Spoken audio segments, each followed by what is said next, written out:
In the frozen mountains of Ibben, there's a sound that makes whalers stop mid-cut and reach for their axes. The sound of dragon wings in a blizzard, not the lazy flapping of a creature enjoying flight. The desperate, rhythmic beat of something fighting to stay airborne, fighting to survive. When that sound comes from the east, from the unknown places beyond the maps, it means something worse is following. And in the year 46 AC, that sound meant Vaemar Qhaedorys was coming home. This is the story of how a man becomes a legend, how a dragon becomes a nightmare to nightmares, how duty becomes something stronger than steel. This is Farsight the Unbroken, and this is how he earned that name. The Eastern Watchtower spotted them first.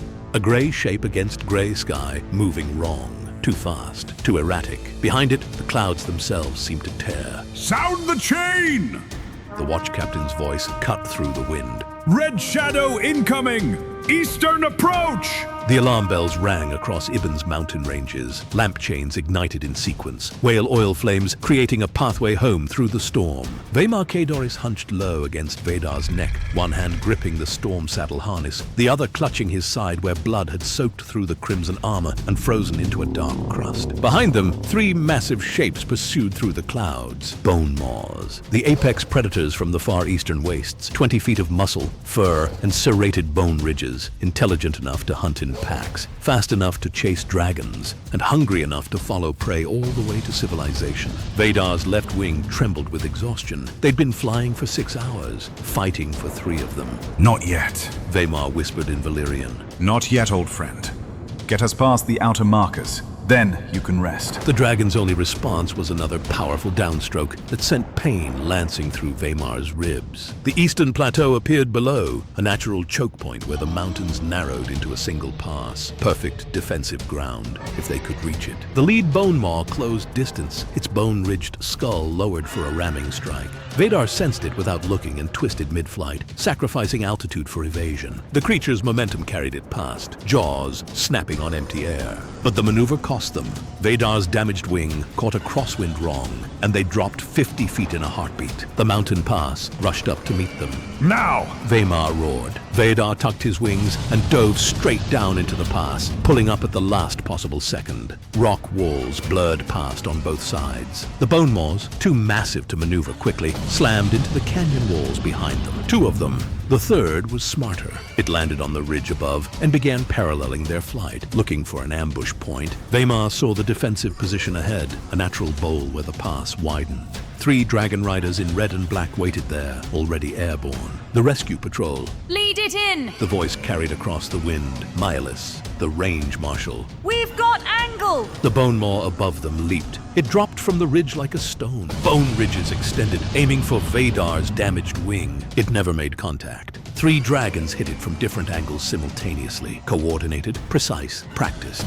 Fire bloomed in controlled bursts, not to kill, but to redirect. The bone maw tumbled sideways, slammed into the canyon wall, and fell into the snow-choked ravine below. Vadar crossed the final marker and landed hard in the defensive bowl. Too hard. His legs buckled, and he went down on one shoulder. Vaemar released the storm harness quick release and rolled clear before the dragon's weight shifted. When he tried to stand, his legs betrayed him. Mylus landed beside him moments later, already moving before her dragon stopped. You're bleeding through your armor. Again. Bone maw pack. 4 of them initially. Vaemar's voice was steady despite the pain. Killed one.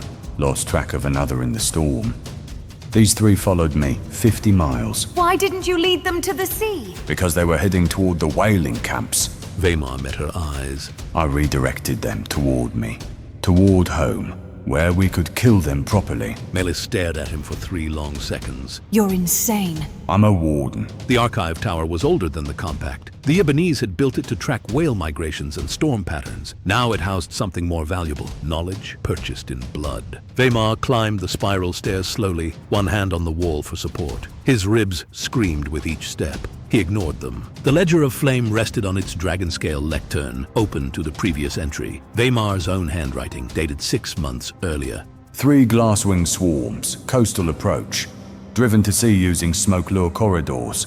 No casualties. Recommend expanding corridor network before next season.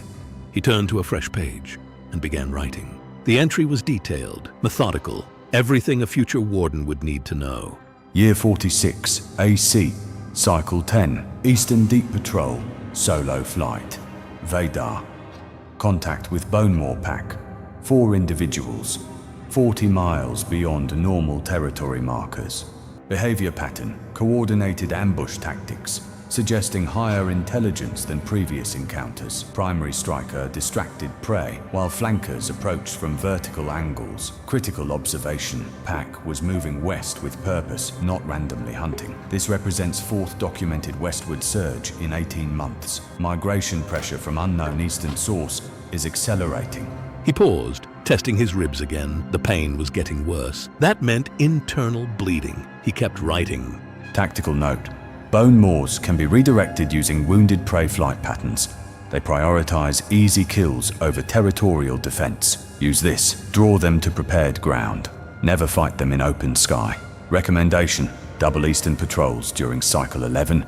If 4th bone maw reaches coastal zones before freeze, evacuation protocols should be prepared for villages Red 3 through Red 7. His vision blurred. He blinked it clear and kept writing. The quill fell from his fingers. Vaemar slumped forward against the lectern, blood finally soaking through his armor in earnest. The door burst open. I knew you were lying about being fine. Mylis crossed the chamber in 3 strides, a physiker's bag already in her hands. You absolute stubborn! Is the entry legible? Vaemar's voice was faint. What? The entry? Can you read it? Mylis glanced at the ledger, then back at him, incredulous. Yes, you mad bastard. I can read it. Now shut up and let me stop you from dying. Vaemar smiled slightly. Then it was worth it. Vaemar woke 3 days later in the recovery ward. Mylis sat beside his bed, reading from a scroll. You punctured a lung, cracked 4 ribs, lost enough blood that the physiker asked if you were trying to set a record. She finally met his eyes. And you climbed 6 flights of stairs to finish a ledger entry before accepting treatment. The entry was time sensitive. You were dying. The knowledge was more important. Than you? Mylis leaned forward. That's the problem, Vaemar. You think everything is more important than you. The patrol, the ledger, the watch rotation. Vaemar tried to sit up, failed. Someone has to survive long enough to teach the next generation.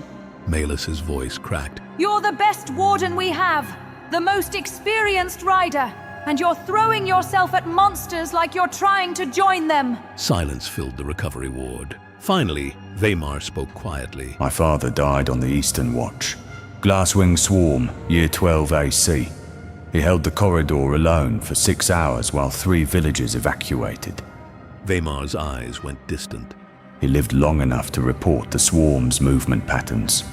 Long enough to update the ledger. Then he died. That's not... He saved 800 people, Mylis. And he did it because he understood that wardens don't retire. We don't get peaceful endings. We get useful ones. Vaemar finally managed to sit up. Every scar I carry goes in the ledger. They all become knowledge, and knowledge keeps the next generation alive. Mylis stood, scroll crumpling in her fist. The Warden Council has a new assignment for you. The Eastern Patrol? No. She handed him the scroll. Western Ledger Flight. They want current intelligence on Westeros' northern reaches. Storm patterns, ice formation, anything that might affect future routes. Vaemar unrolled the scroll and read. This is a rest assignment. This is a strategic assignment. This is the Council telling me I'm too damaged for real work. This is the Council recognizing you've earned the right to a mission that won't kill you. Mylis's voice rose. Take the Western Flight, Vaemar. Map the coastlines. Observe the kingdoms. Come home alive for once. Vaemar looked at the scroll for a long moment. A Western Ledger Flight. Months away from the Eastern threats. Months of reconnaissance instead of combat. He thought of Vidar, still recovering. Thought of the torn wing membrane. The exhaustion. The way the old gray dragon had kept flying when any other mount would have collapsed. Maybe they'd both earned a quieter mission. And when do I leave? Mylis exhaled slowly.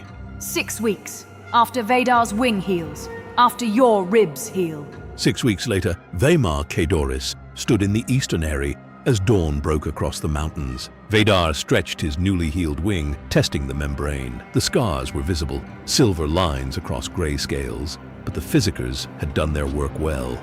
Are you ready for a quieter mission, my old friend? Vaemar ran a hand along Vadar's neck ridge. The dragon huffed, a sound somewhere between amusement and skepticism. I know.